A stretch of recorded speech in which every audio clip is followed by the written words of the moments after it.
and welcome to Myth Monsters. My name's Erin and I'll be your host for these little snack bite-sized podcasts on folklore and mythical monsters from around the world. These podcasts focus on the actual cryptids, folklore and mythic monsters from global mythology, rather than focusing on the full stories of heroes and their big adventures. I'll also be dropping in some references that they have to recent culture and where you can see these represented in modern day content so that you can learn more and get as obsessed as I am about these absolute legends of the mythological world. We are back on our normal schedule and I really hope you enjoyed our first episode back. It looks like it was received very well on this side at least. Cthulhu was a really meaty one, so I hope this one also meets those same expectations. It's my birthday on Sunday, and I'm turning the big 3-0, which is as terrifying as the monsters I cover. If you've been a long-term listener to my show, you'll know that I started this a week after I turned 26, so it's kind of wild that my whole late 20s have been dedicated to bringing monsters back into the world. And long may it continue, I do feel a little bit old. But regardless, we are hopping on over to Europe this week and heading to Germany to have a look at a monster that I've kind of covered before, but a slightly different variation. We are looking at the Wolpertinger from Bavarian folklore, and that is our monster of the week. The Wolpertinger is described as a completely hybrid monster, but typically with the head of a rabbit, the body of a squirrel, a deer's antlers, and a pheasant's wings and legs. However, they can also have fangs, a tail, or bat-like wings, but they, to be honest, are mostly an amalgamation of many different animal parts. They are often cited as just having a rabbit's body and deer's antlers, much like their American cousin the jackalope, which, again, if you've been listening for a while, you'll probably remember I've covered them before in another episode a few years ago, and these monsters are immensely similar. The Wolpertinger are formed from the coupling of two completely different species, which did originally begin with the pairing of a rabbit and a roebuck to create that stereotypical image of a Wolpertinger or a jackalope that you may know. However, the Wolpertinger went one step further, and other species started to do the same, and now the Wolpertinger is an umbrella term for these mutant spawn from all kinds of animals. No two Wolpertingers are exactly the same.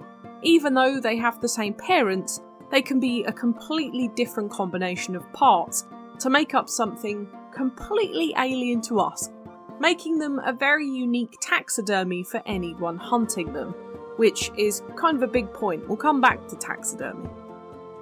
You can usually find Wolpertinger in the thick Bavarian forests along the Alps, and like most wooded creatures, the best time to see them is at dusk and dawn when they are most active and not trying to hide away from people. Wolpertingers are a lot shyer than rabbits though, they do tend to avoid us, so they are much harder to spot. They do also have some powers to be aware of though, if you do decide to go looking for one. They're not dangerous to humans, but if their saliva touches you in any way, you will get thick tufts of hair appear in that spot, and they are almost impossible to remove. So if you get a little bit on your finger, you're going to have a singular, really hairy finger. They can also spray a disgusting smelling liquid, much like a skunk, which funnily enough are not native to Europe, at any potential attackers, and this cannot be removed with any soap, deodorant or perfume. This only magically disappears after exactly 7 years, so you're probably going to be smelling like a bin for about that much time, and then one day it'll magically go away. I think I would rather smash a mirror, to be honest. I can't say I know what a skunk smells like. As I said, they're not native to Europe, and funnily enough, neither are raccoons, which are very often linked to the US, but we don't have them over here. I've never seen or smelt either of them, so I'll leave that to your imaginations. And if you have smelt them, you're a step closer to smelling a Wolpertinger. How lucky are you? In terms of their day-to-day living, they tend to eat herbs and roots found only in Bavaria, which, if you weren't aware of, by the way, is a giant region of southeast Germany which borders the Austrian stretch of the Alps and probably has the best German food by far. Whilst I did make jokes about them attacking people, kill a rabbit from Monty Python style this week in my advertising, I promise they do not go after people to eat. They also typically reproduce in the usual mammalian way, which I'm sure you do not need me to describe, as they are usually found with rabbit bodies. They also mate like them and reproduce like them, as you can imagine. And they can also be killed by usual means. They are very often hunted for taxidermy purposes, which again I will get onto later. Lastly, if you wanted to catch a Wolpertinger for whatever purpose, you can do so by sprinkling salt on its tail or by using the sack, stick, spade method. This method is having a sack held open with a spade and lighting a candle inside. Seems like a fire risk, but hold out. The Wolpertinger will come along, run to the light, and once he's inside, you take out the spade. Bam! Bob's your uncle, Fanny's your aunt, you've got yourself a Wolpertinger. There is a myth that you can summon a Wolpertinger by taking a single attractive woman into the woods, and if she's with the right man, the Wolpertinger will reveal itself. And if you revealed your bare breasts as the woman, it would faint at the sight of them to allow you to catch it. And of course, we'll all fall for this one, won't we, ladies? But because of this, there is also a myth that the Wolpertinger, although it is a rabbit hybrid creature, has an attraction to human women.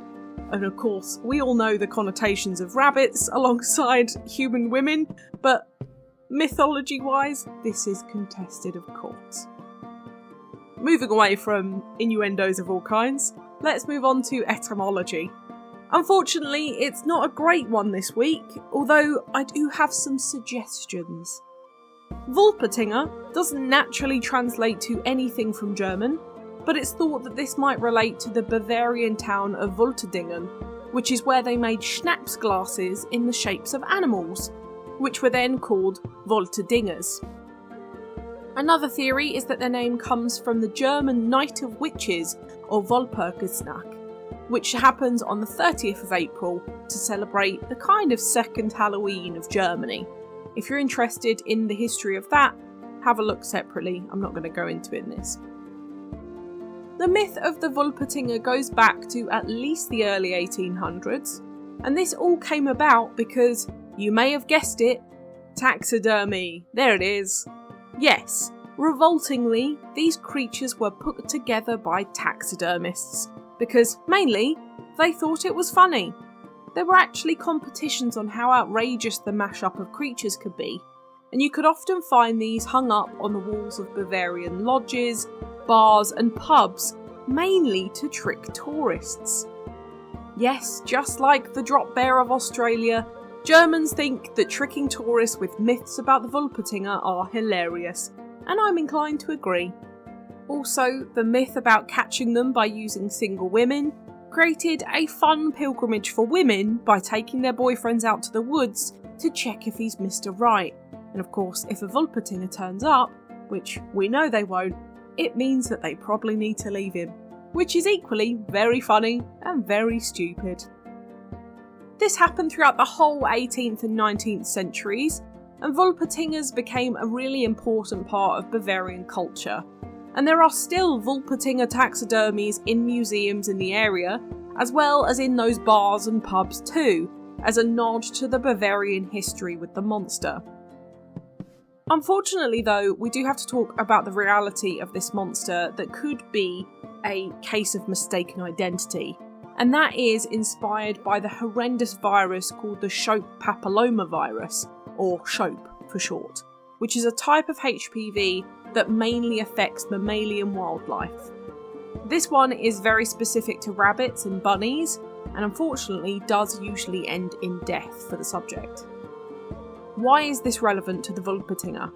Well, have you ever seen the video of the virus that eats its way through ants' brains and spurts out the top of their heads? Well, it's kind of like that, but rabbit-sized. and also potentially coming out of their eyes, mouths or noses in antler-like shapes. I really don't recommend you look this up, although if you are curious, you just need to search for Wolpertingers or jackalopes to see pictures. It's actually really common in the wild and in domesticated rabbits in the US and Europe, so this sight would not have been uncommon to see, especially back when hunters relied on eating rabbits or using them as hilarious taxidermy for back home. It's thought that the Shope virus is responsible for the inspiration behind Wolpertingers in taxidermy, as it's not backed up in any Grimm tales or German folklore tales, which is odd considering their love of the macabre in their stories, but it is tragically sad and visually really gross, and the taxidermies of these amalgamations are also pretty disgusting. We've kind of talked about the jackalope throughout, but these are just the American versions of this monster, and are usually just the rabbit and deer hybrids. There are no amalgamations, there's no mutations going on here, it is just rabbit and deer. However, there is also the Skavander from Swedish mythology, which I'm sure we'll cover another time, but these are also very similar, with the body of a rabbit, but the rear end of a grouse. So, again, very fondly used in taxidermy and within fiction. Speaking of which, let's move on to modern media. We have a few bits with the Wolpertinger in, but I have to mention that it's mostly jackalope media, as it's the Americanised version, and of course, the media we consume in the West, mostly, especially English-speaking countries, is mostly from America, so naturally it's going to be the American version of this monster. For art, although this monster is older than its American cousin, the Wolpertinger is still quite new. It's only about 200-300 years old, and then is technically kind of a cryptid. Therefore, art is a tricky one. But there are plenty of artist versions of them to use independently, and you can also have a look at the taxidermy of the supposed Wolpertingers from Bavaria or jackalopes from the US, which are pretty cool if you're into that kind of thing and like seeing taxidermied animals. Movies also are a little bit limited, unfortunately. We only have Zootopia, Stag Bunny and Boundin' for all things Wolpertinger, but I kind of mentioned it and it's in my advertising for this week, mainly because I think it's one of the funniest films ever made. But you can also watch Monty Python and the Holy Grail if you want a hilarious sketch about a rabbit kill a rabbit. It's hilarious. Please go watch it. It's peak British humour. For TV, we have Star Trek, Erie, Indiana, America's Funniest People, Odd Squad, Tiny Toon Adventures, Pinky and the Brain, My Little Pony, Friendship is Magic, Gravity Falls, Earthworm Jim, Scooby-Doo, The Secret Saturdays, and Sheriff Callie's Wild West. In video games, we have ones such as The Witcher, World of Warcraft, Redneck Rampage, Red Dead Redemption, Sam and Max Hit the Road, Guild Wars 2, Rise of the Third Power, Don't Starve, Cold Sept, Fallout 76, RuneScape, Final Fantasy XIV, Rampage, Little Alchemy 2, and Sushi Striker, The Way of Sushido. My book recommendation this week is Hausgeister, a comprehensive guide to the household spirits of German folklore, by Florian Schaefer and Janine Pitterek for all of those things German folklore. Or, of course, classically, you can look at the Grimm Tales by the Brothers Grimm. This is always a winner in this part of the world's folklore and mythical creature history. They have great stories, we all know them, and they've been adapted 40 million times. But now, it's time for Do I Think They Existed? I'm going to say probably not for this one. Mainly because it's very clear that these are tourist trap souvenirs made by Germans who think it's funny to trick unsuspecting tourists into buying their folklore legends. I promise you that a fox isn't mating with a chicken, deer and a bear to create a monster like this. I really am promising you this. However, I love this monster's MO of just wanting to see some boobs, and I think it's become a fan favourite based on how silly it is. But I do also think there's some truth to seeing mutated rabbits thanks to that Shope virus, and it's definitely plausible that people could have seen these monsters in real life due to this unfortunate infection and think they were mutated, just like the Jackalope's background. This monster also does have the bonus of having counterparts in other places of the world, with its variations in Sweden and the US, so that does kind of back itself up in the folklore world by having multiple mythologies reporting it. Although all of these don't go any further than the 1800s, the Wolpertinger was the first, so it is definitely a trend we can see. But at the end of the day, do I legitimately believe that these monsters exist outside of this mistaken identity case or just a really screwed up taxidermy? I'm gonna say no. I do like them, although they may be slightly horrific to look at. But what do you think? Did the Wolpertinger hop through the forests of Bavaria and the rest of Germany? Let me know on social media. I would love to know what you think about this one. It's a tragic but fun monster this week, and alarming how close they are to two other monsters. But at least this one came first, I suppose, and I do love my German folklore stories. I've been studying German for a very long time, so it's a nice one to be able to throw in an accent that I'm confident with. Next week though, we're heading over to Japan, which is my most requested region of the world by non-Japanese people. I know that you're all really into anime, and it makes me sick! I am joking, but either way, we're heading east to Japan for a stretchy yokai on Thursday, the Rokakubi. Make sure your head is screwed on tight for this monster, and I'm always excited to go and look at yokai, so let's go.